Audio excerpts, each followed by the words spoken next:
The library at Westmere Park held the cold the way old houses do. Not as a draft, but as a presence, settled deep into the plaster and the stone, indifferent to whatever fires the servants lit each evening. Genevieve Ainsworth had come down before 5 in the morning in her shawl and slippers, her breath visible in the gray light, because she had left a book on the window seat the night before and could not sleep without it. The house was silent. The guests were sleeping. She crossed the hall in her stockings, one hand trailing the wainscoting, and she was 3 steps from the library door when she heard her husband's voice from the smoking room across the corridor. That particular voice he used when she was not in the room, the one that was looser and lower and belonged entirely to himself. She heard Marcus Thane's laugh first, and then she heard Hugo say it, bored and drawling, as though the words were something he had rehearsed without meaning to. "She'll beg me to come back." A beat of silence, and then Marcus laughed again, and the sound of it, easy, satisfied, moved through the cold hall like something she could feel against her skin. Genevieve looked at her hand on the doorframe. She looked at her fingers, at the ring she had worn for 11 months, at the particular stillness of her own knuckles. Then she straightened, walked to the library, picked up her book from the window seat and carried it upstairs.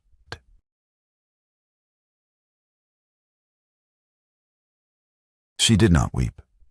She stood at the window of her room and watched the frost on the glass catch the first pale suggestion of light.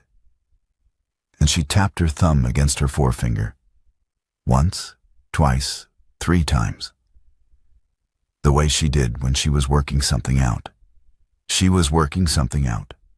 By the time she heard the first maid on the back stair, she had counted what she had. 1 trunk's worth of her own clothing and books, the modest income from her first husband's estate, and the memory of something the late Viscount Harlow had mentioned once at dinner, almost in passing, the way he mentioned most things, about a printing shop on a side street near the Bath Abbey that had gone to ruin when the pressman died. She had not thought of it since. She thought of it now. She wrote 2 notes, one to the housekeeper, brief and civil, indicating that she was called away on a private matter and that Lord Westmere should not be disturbed. The second to her own solicitor in London, which she sealed and left with the under footman to post. She did not write to Hugo. She had nothing to say to Hugo that she could put in a letter, and she was not prepared to say it in person, because if she said it in person, she would have to look at his face, and she was not yet certain what she would do if she looked at his face.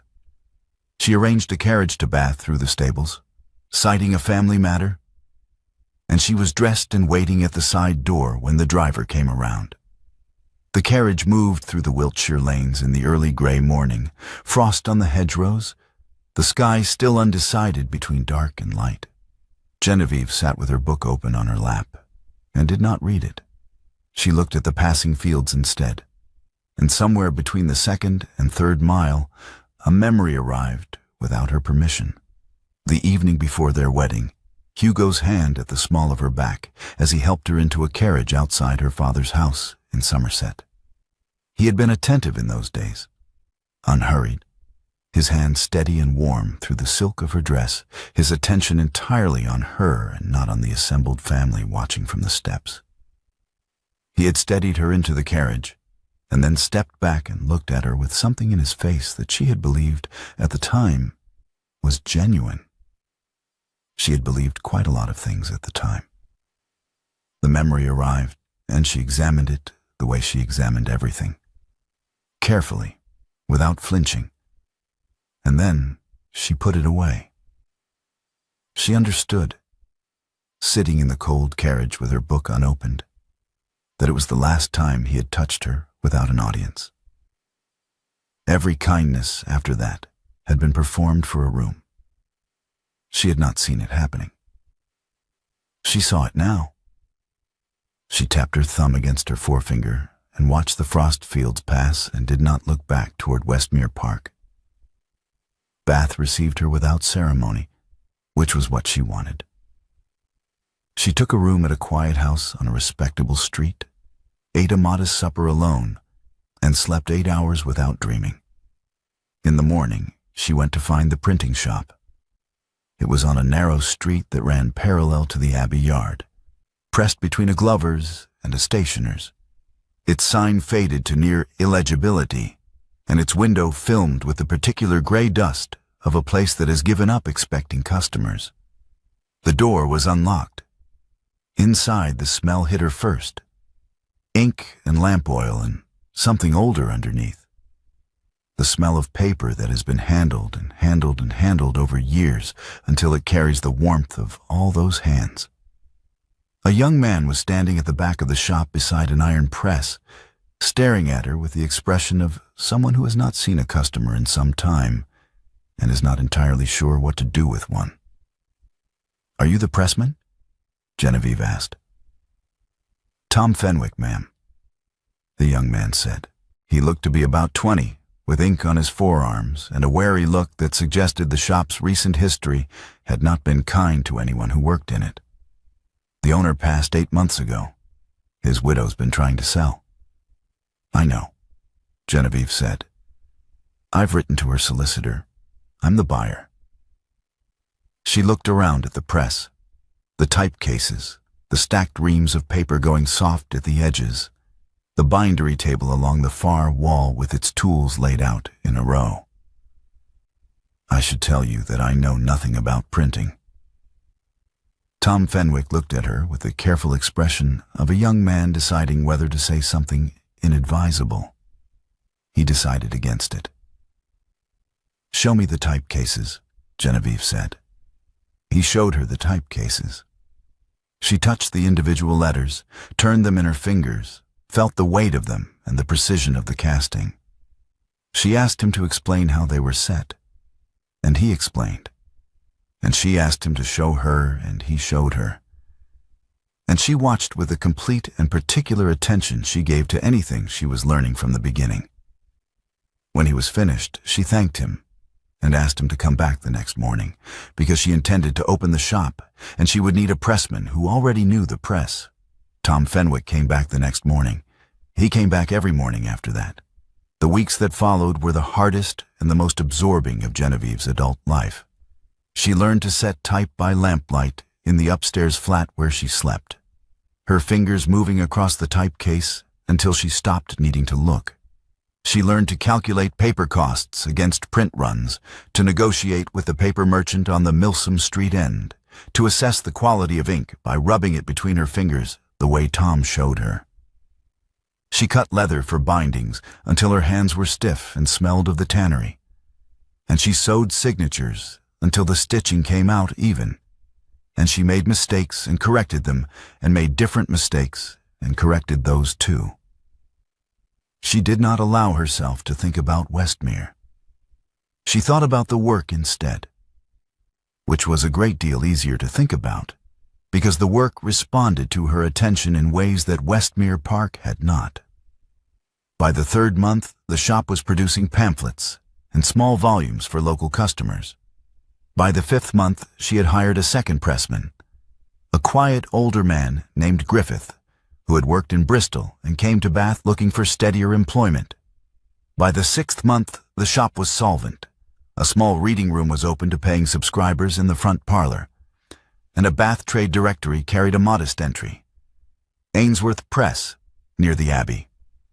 Proprietress, G. Ainsworth. Printing, binding, and bookselling. She read her own name in the directory on a Tuesday evening in September and tapped her thumb against her forefinger once, satisfied, and went back to the binding she was working on. The writ arrived on a Tuesday morning in October, delivered by a clerk who handed it across the counter with the careful neutrality of a man who had learned not to show his face when delivering difficult papers. Genevieve took it, read it standing at the counter while a customer browsed the reading room behind her, and read it again. The charge was the distribution of seditious pamphlets.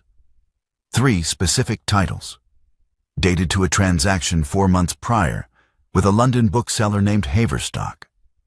Penalty included forfeiture of business assets pending the outcome of a magistrate's hearing set for late January. She tapped her thumb against her forefinger 4 times. Then she folded the writ, slid it into the pocket of her work apron, and sent Tom to fetch her solicitor from his office on the other side of the Abbey. Mr. Dohap Prentice arrived within the hour, read the writ with the expression of a man who had seen worse but found this adequately alarming, and told her that the pamphlets in question were known to have circulated in London radical circles and that association with them, however indirect, would be difficult to dismiss without a clear account of what had actually been sold to Haverstock and when. Genevieve told him exactly what had been sold to Haverstock and when, which did not include the 3 pamphlets in question, and asked him to begin correspondence with the London bookseller that afternoon. The second letter arrived by the afternoon post. It was written in a hand Genevieve recognized, firm, a little ornate, the hand of a woman who had learned her letters from a governess who believed penmanship was a moral matter. Lady Westmere, Hugo's mother, requesting an urgent meeting at her earliest convenience, citing a matter of considerable family importance that she did not wish to commit to paper. Genevieve set the 2 documents side by side on her workbench and looked at them for a moment. The timing was not coincidental. She had been in trade long enough, and married to a Viscount long enough before that, to know when coincidences were not coincidences. She wrote back to Lady Westmere and proposed a tea room near the pump room for the following Thursday at 2 o'clock. Lady Westmere arrived 5 minutes early, which told Genevieve something. She was a handsome woman in her late 50s, upright in the way of women who had learned that posture was armor, and she sat across the small table and ordered tea without looking at the menu, and then looked at Genevieve with an expression that was not quite apology and not quite appeal, but contained elements of both. "I'll be direct," Lady Westmere said, "because I think you'll prefer it." "I will," Genevieve said. "Marcus Thane has been working toward the title for 3 years," Lady Westmere said. "I have suspected it for 2. I have had it confirmed in the last month by a man in London who keeps track of such things for a fee." She paused, set down her teacup. "My husband's death 2 years ago, the fall on the east stair, was ruled accidental. I am no longer certain it was." Genevieve said nothing. She waited. "The writ against your shop," Lady Westmere continued, "is not a coincidence. Marcus needs the marriage dissolved to clear his path. There is a clause, 1753, part of the original Westmere settlement, that permits dissolution if the Marchioness is publicly convicted of a crime involving moral or civic disgrace. If you are convicted, Hugo dies without an heir, and Marcus is next in the line." She folded her hands on the table. "He has been building this case for 4 months. He has a prosecutor. He has witnesses. He has, I believe, manufactured the evidence." Genevieve looked at the window, at the pump room across the street, at the people passing in their autumn coats. She pressed her thumb quietly against her forefinger, once beneath the table where Lady Westmere could not see it. "What are you asking me?" Genevieve said. "I am asking you to permit Hugo to help," Lady Westmere said. "He has the family resources. He has access to Marcus's correspondence and financial records that you do not have. He can move quickly. You have 8 weeks before the hearing." She did not look away. "I am not asking you to return to Westmere. I am not asking you to forgive anything. I am asking only that you agree to 1 meeting." Genevieve looked at her for a long moment. Then she said, "1 meeting, here in Bath, at my shop." Lady Westmere said simply, "Yes." I'll send him a time, Genevieve said, and picked up her tea. Hugo arrived at the shop on a gray Thursday morning in November, and Genevieve watched from the upstairs window as he stood in the street for a moment before coming in. Looking at the sign, at the reading room window, at the pressman visible through the glass, he had the look of a man who has arrived prepared for one thing and found another. He was 26 years old, and he looked it, which was something she had not allowed herself to think about in 6 months. And she turned from the window before he reached the door. She came downstairs when Tom told her he was waiting. The shop was busy. Griffith at the press, Tom setting type, 2 subscribers in the reading room with their periodicals. And she met Hugo's eyes across the counter and said, "Upstairs," and walked back up without waiting to see if he followed. He followed. The flat was small and warm and smelled of the lamp oil she burned working late. She did not offer tea. She stood at the work table and waited. Hugo looked around the flat, at the ledgers stacked on the shelf, at the typed specimen sheets pinned to the wall, at the half-finished binding on the table. And then he looked at her, and something in his face shifted in a way she did not have a name for. "I'll tell you what happened," he said. "All of it." She met his gaze steadily. "You will." He told her. He stood in the middle of her small flat with his hat in his hands, and told her in the flat, almost factual voice that she would later come to understand was how he spoke when he was not performing for anyone, when there was no audience left to perform for. Marcus had been making remarks at dinner for months. "Does the Marchioness permit you that second glass, cousin?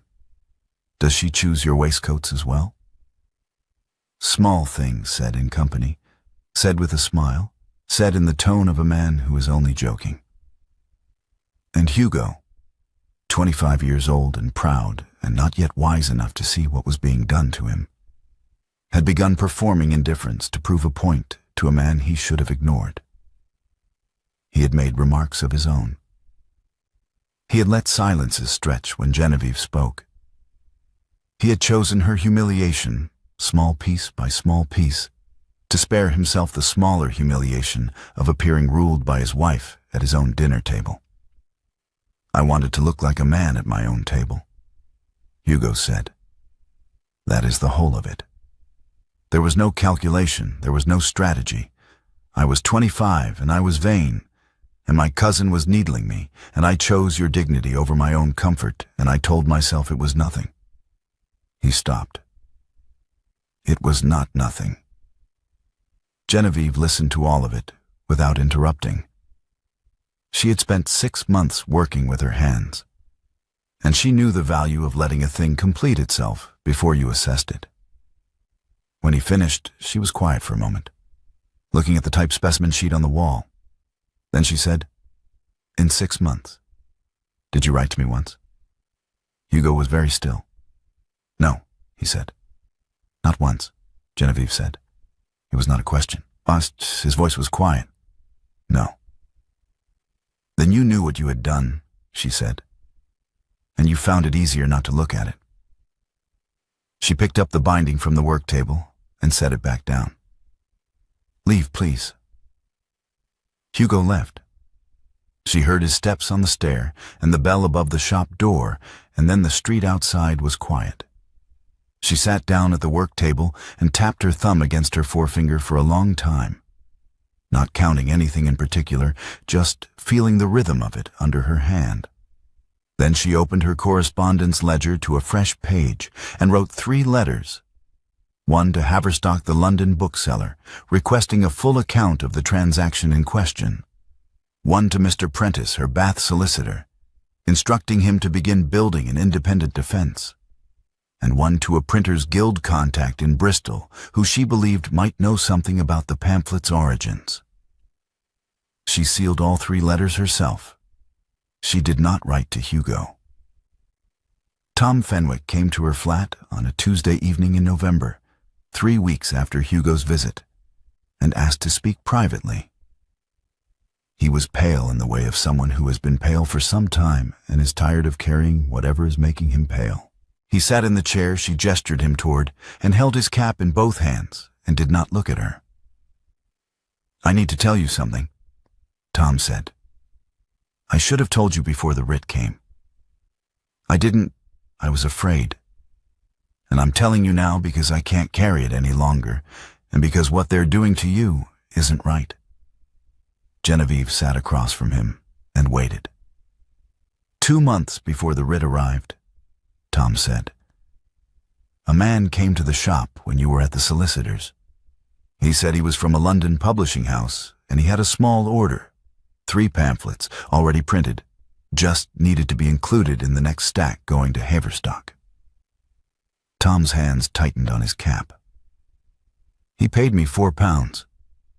I put the pamphlets in the stack. I didn't read them. I didn't think about it until the writ came, and then I read them and I—" He stopped. "I'm sorry. I'm very sorry." Genevieve looked at him for a long moment. "You have the bank draft," she said. Tom reached into his coat and produced a folded paper. He held it out to her. "Yes, ma'am." She took it, unfolded it, and read it. The signature at the bottom was clear and unhurried, the signature of a man who had not thought to disguise himself because he did not believe anyone would look. Marcus Thane. She set the draft on the work table. She looked at it. She did not say anything for a long moment, and Tom sat very still in his chair watching her. "You will come to Mr. Prentice's office in the morning," she said at last, "and you will sign a sworn deposition. Everything you have told me tonight in the same words." Tom's voice cracked slightly. "Yes, ma'am." "You are not dismissed," she said. "You made a mistake because you were frightened and because a man with money took advantage of that. You came forward now. That matters." She looked at him directly. "Go home and sleep. Be at Prentice's office at 9. After Tom left, she sat at the work table with the bank draft in front of her and the 3 pamphlets that Mr. Prentice had obtained as copies of the prosecution's evidence. She went through them carefully, page by page, examining the type. The face was different from any she stocked, a narrower serif, a slightly heavier weight than her press produced. The paper was different too, a cream stock with a texture she did not recognize, nothing like the laid paper she ordered from her Bristol merchant. These pamphlets had not been set or printed in her shop. She could prove they had not been set or printed in her shop. What she could not yet prove was who had set and printed them or where. She took a fresh sheet of paper, wrote the word printer at the top, and began a list. Marcus Thane visited the shop on a Friday morning in December, 11 days after Tom's deposition was signed and filed with Mr. Prentice. He came in through the front door like a customer, hands clasped behind his back, looking at the shelves with the expression of a man who has wandered into a curiosity. 2 subscribers were browsing the reading room. Griffith was at the press. Everything was ordinary and visible, and Marcus Thane knew it, which was why he had come at this hour. "Lady Westmere," he said, addressing her by title with a warmth that was entirely surface. "What a remarkable little enterprise." "Lord Marcus," Genevieve said. She was setting type, and she did not stop. "What can I do for you?" He came to the counter, unhurried, and set his gloves down on the wood. "I've been concerned," he said, "about the family's position. This business with the pamphlets. It reflects poorly on all of us. Hugo is in London and not attending to it. And I find myself wondering whether there is something I might do to resolve the matter quietly." He paused. "I would be willing to settle your debts and arrange a comfortable income, something appropriate to your station. If you chose not to contest the hearing, the case would simply be discharged and the whole affair forgotten." Genevieve set a line of type, checked it, set another. "That is very generous," she said. "I have the family's interests at heart," Marcus said. "Of course," Genevieve said. She looked up at him for the first time. "I'm afraid I must decline. But thank you for calling." Something moved behind his eyes, too quick to name. And then the warmth returned, and he picked up his gloves. "I do hope," he said, in a voice pitched just below what the subscribers in the reading room could clearly hear, "that those gentlemen in London who have been so admiring of your bookbinding work don't receive any complicated impressions before the hearing. It would be a shame to lose that custom." "It would," Genevieve agreed pleasantly. He left. She waited until the bell above the door had settled, and then she set her typestick down very carefully on the case and stood for a moment with her hands flat on the compositing stone. Griffith looked up from the press. "Everything all right, Mrs. Ainsworth?" he asked. "Perfectly," she said. "Griffith, I want to talk to you and Tom about the window shutters. I think we should start locking them at night." The broadsheet appeared within a fortnight. Anonymous, printed on cheap stock, distributed through the coffee houses and the pump room reading tables. It named her shop specifically, Ainsworth Press, near the Abbey, known supplier of dangerous and seditious literature to London radicals. 2 regular customers sent polite notes canceling their subscriptions. A bookseller on Milsom Street who had been discussing a supply arrangement went quiet. Griffith came to her on a Wednesday morning and told her, with the careful honesty of a man who has decided she deserves the truth, that he had received an offer of better wages from a print shop on the far side of the city. He had refused, he said, but she should know. "Why did you refuse?" Genevieve asked. Griffith looked at the press for a moment. "Because I've worked for 6 different print masters in 20 years, he said, "and you're the only one who ever asked me whether the type was set correctly before you asked whether it was set quickly." The shop window was broken on a Thursday night. A stone through the lower pane, the glass scattered across the floor of the reading room. No note, no injury, nothing taken. Genevieve and Tom and Griffith replaced the glass themselves the following morning, working in the cold with their breath showing. And when it was done, she made them all tea upstairs, and they drank it standing at the work table. That afternoon, she sat down and wrote 3 short essays, set in her own type, printed on her best stock. On the freedom of the printing trade, being a response to anonymous accusations lately circulated in Bath. Clear, specific, naming no names but leaving nothing ambiguous. She had them ready by Friday and gave them away free at the door on Saturday morning. Bath Society, which had been watching the affair with the particular attention Bath Society gave to anything involving a marchioness and a print shop, divided with some enthusiasm. The reading room filled with subscribers who came, Genevieve suspected, partly for the periodicals and partly to demonstrate a position. 2 new booksellers made inquiries about supply arrangements. A clergyman wrote to the Bath Chronicle in her defense. An anonymous correspondent wrote to the same paper calling her a dangerous radical, which brought in 3 more subscribers. She was busy. She was more frightened than she had been at any point since the writ arrived. She did not show either of these things to anyone, except, occasionally, the type cases at 3 in the morning. Hugo's first letter arrived on a Monday, addressed to her shop in his careful hand. It was not a letter asking forgiveness. It was not a letter requesting entry to Bath. It was a letter containing findings. He had traced the pamphlets to a small print shop in a lane off Cheapside, he wrote, through a combination of the type specimen she had sent to Mr. Prentice and a contact at the stationer's company who recognized the paper stock. He believed he could secure a sworn deposition from the printer identifying Marcus by face, but he needed 4 more weeks. He asked only one thing.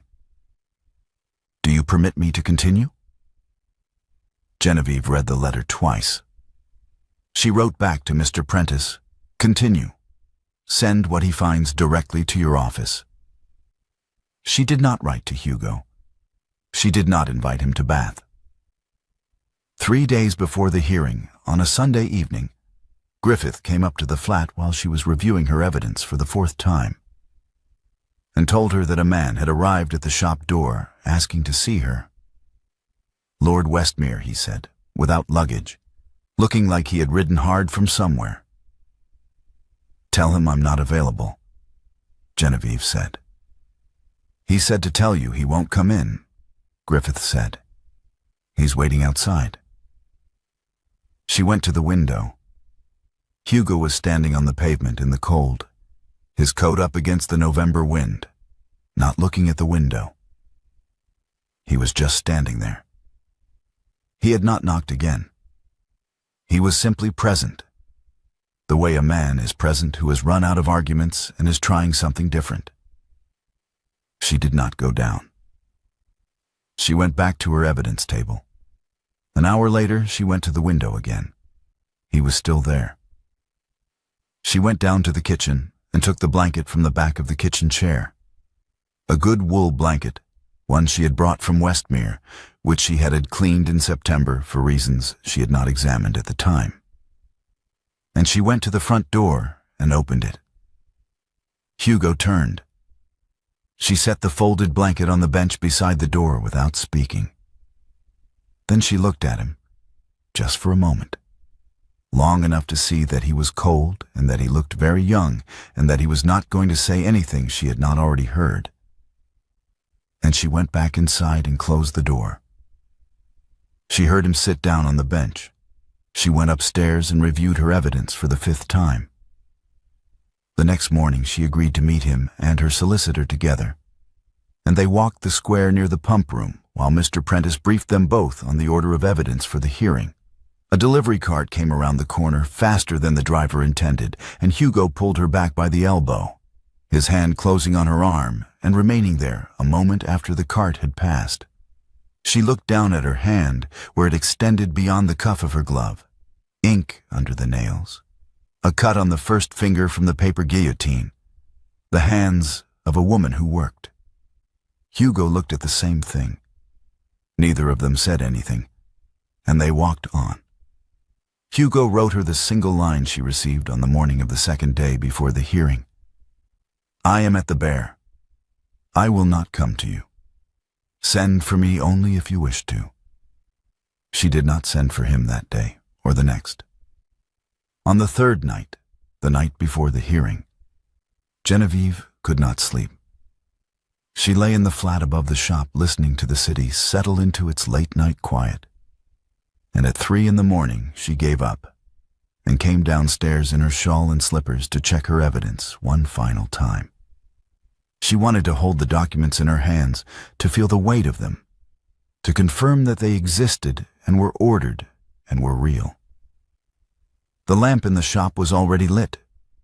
Hugo was asleep at the work table, head down on his folded arm, his coat still on, his traveling bag on the floor beside his chair. The ledger from the London print shop was open in front of him, and beside it the printer's sworn deposition, and beside that Tom's deposition, and beside that the bank draft bearing Marcus's signature.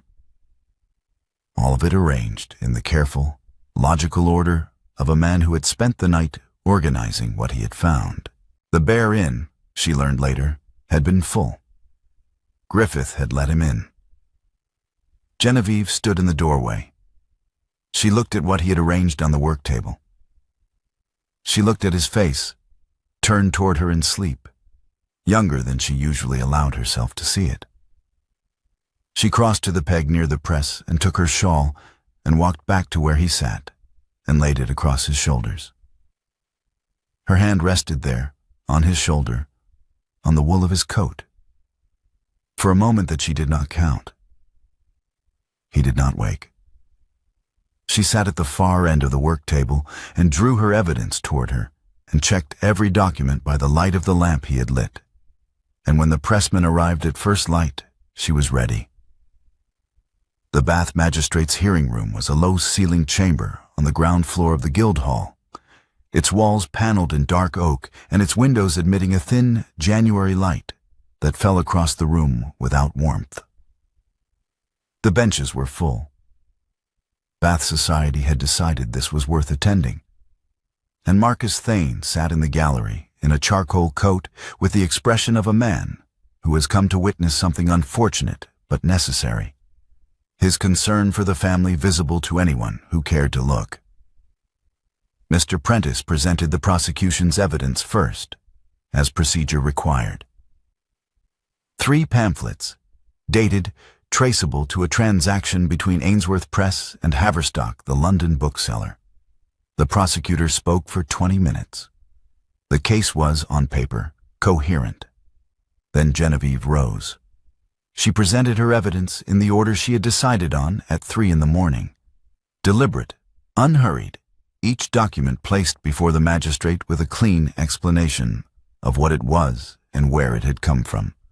First, Tom Fenwick's sworn deposition. Tom himself present and called to confirm it, his voice steady now, the steadiness of a man who has already paid the cost of what he is doing and found it bearable. He described the man who had come to the shop, the £4, the pamphlets already printed and handed across the counter. He described the bank draft. The bank draft was placed before the magistrate. The magistrate looked at it. He looked at the signature. He looked up.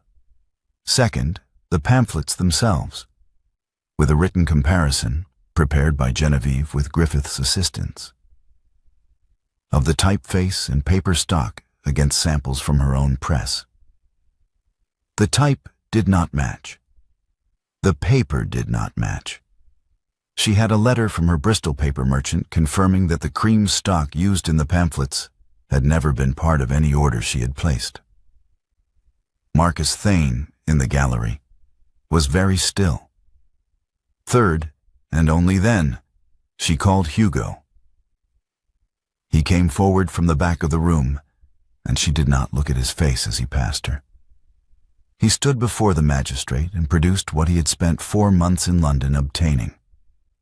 The original order ledger from the Cheapside print shop, showing a commission placed under a false name paid for with funds traceable through a Fleet Street bank to an account in Marcus Thane's name, and a sworn deposition from the printer himself, who had agreed to testify in writing after Hugo had spent 3 weeks persuading him that silence was the more dangerous choice. The deposition identified Marcus Thane by face.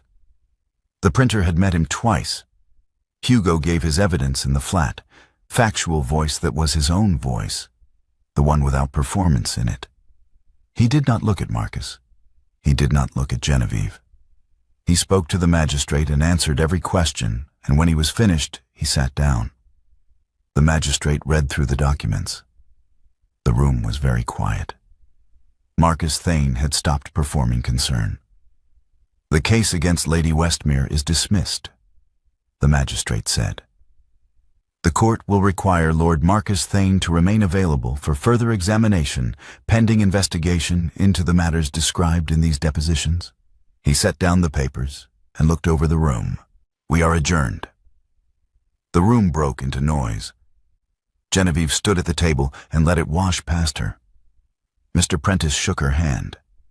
Tom, behind her, exhaled in a long, shuddering breath. Griffith, who had come to watch and sat in the back row, was on his feet. Marcus Thane, she saw, was being spoken to quietly by 2 men who had the unhurried manner of officers of the court. He did not look at her as they led him out. She gathered her documents. She put them in order. She put on her coat. Outside, the January air was sharp, and the steps of the Guildhall were bright with winter light after the dim of the hearing room. Hugo was standing a few feet away, watching the magistrate's clerk pass with a sheaf of papers, and when Genevieve came through the door, he turned and looked at her and did not say anything immediately. What she had come to understand was how he looked when he was about to say something true. "I want to ask you something," he said, "and I want you to know that I understand what I am asking." "Ask it," Genevieve said. "Would you permit me to court you?" Hugo said. "Again, or not again, properly, for the first time." He paused. "I am aware that I am a man asking his own wife for a privilege he chose to discard. I am aware of what that sounds like." Genevieve looked at the street, at the people moving past in their winter coats, at the pale sky above the rooftops. She was quiet for long enough that a cart went by, and a group of ladies from the hearing came down the steps, talking in low, urgent voices. "I will not return to Westmere," she said at last. Hugo answered at once. "No, I will not give up the shop." His voice was certain. "No. And I will not pretend," she said, "that the 6 months did not happen. I built something in those 6 months. I became someone in those 6 months. That is not a wound to be healed. It is a fact about who I am now, and any man who wishes to know me must understand that he is meeting me for the first time." Hugo looked at her steadily. "Then I would very much like to meet you," he said.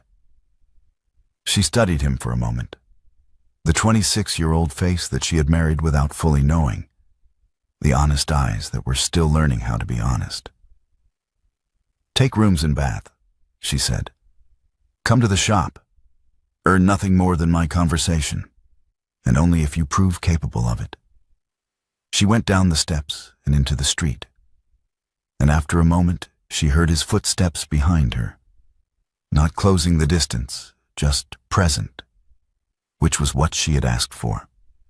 Hugo rented rooms on a quiet street 10 minutes' walk from the Abbey and presented himself at the shop the following Monday morning. He did not ask to see Genevieve. He went to Griffith, who was at the press, and asked whether Griffith would be willing to show him how the press worked. Griffith looked at him for a long moment, with the expression of a man who has seen a number of things in 20 years of printing, and is adding this to the list. "Can you follow instructions?" Griffith asked. "I can try," Hugo said. "That'll do," Griffith said, and handed him an apron. He came back the next day with ink on his hands. He came back the day after that with a cut on his palm from the paper trimmer, which he showed to Genevieve when she came downstairs and asked whether she had lint in the shop. She found him lint. He thanked her. He went back to the press. On the 4th day he came upstairs to the flat in the late afternoon while she was working on a binding, and said, without preamble, "I've been looking at the Greek text you have in the queue for next week." "And?" Genevieve said without looking up. "The quarter binding you've planned. Leather on the spine, boards on the sides. It won't hold," Hugo said. "Not for a text that size. The signatures are too heavy. You need full leather or the spine will crack within a year." Genevieve set down her needle and looked at the text block on the shelf, which she had been considering for 3 days. "Full leather is twice the cost," she said.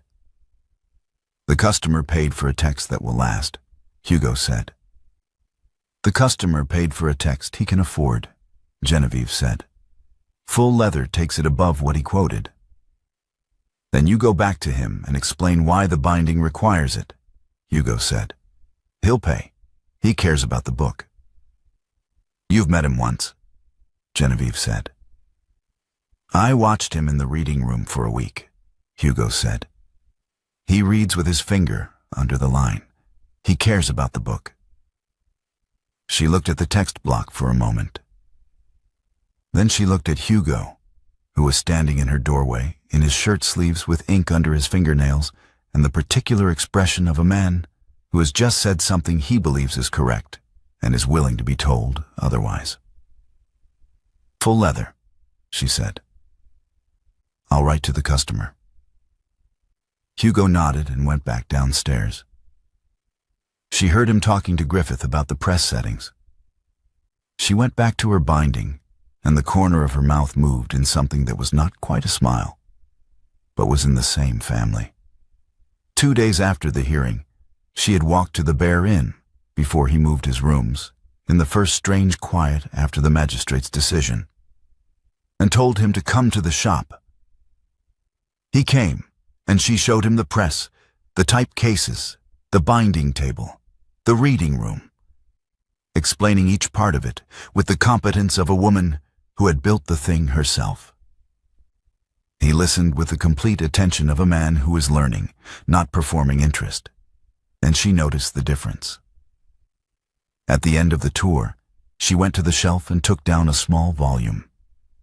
Octavo, quarter-bound in dark blue leather, its spine lettered in gold, and placed it in his hands.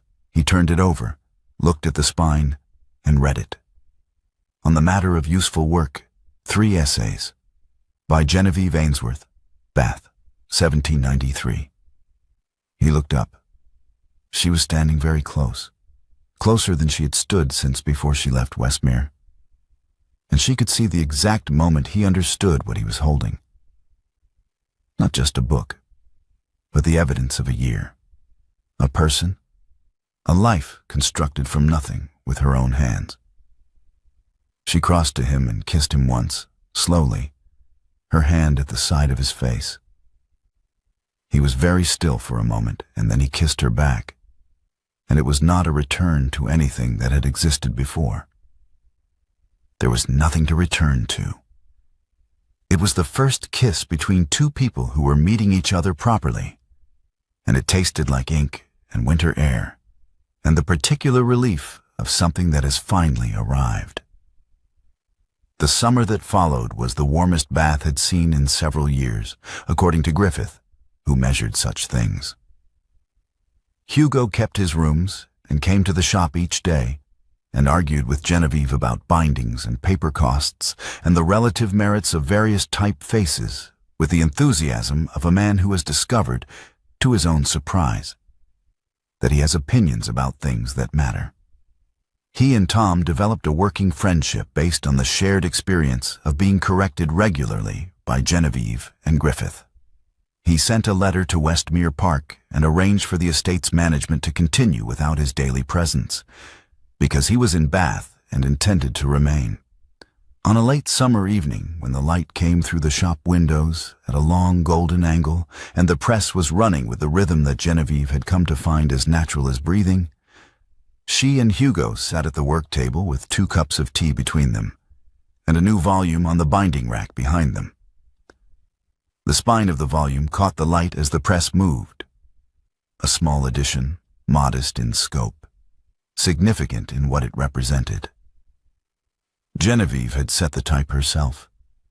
Hugo had trimmed the boards and helped with the sewing. The spine read, Genevieve and Hugo Ainsworth, Bath. She looked at it for a moment, and then looked back at her tea. Hugo was reading a proof sheet, his finger moving under the lines the way she had noticed he did when he was reading something carefully, the way the Greek text customer did. Outside the window, Bath went about its evening business, and the press ran on, steady and even, and the lamp on the work table burned between them, and the room smelled of ink and leather and paper and the particular warmth of a place that has been worked in by people who care about the work. She tapped her thumb against her forefinger once, not calculating, not counting, just the habit of it, and picked up her tea.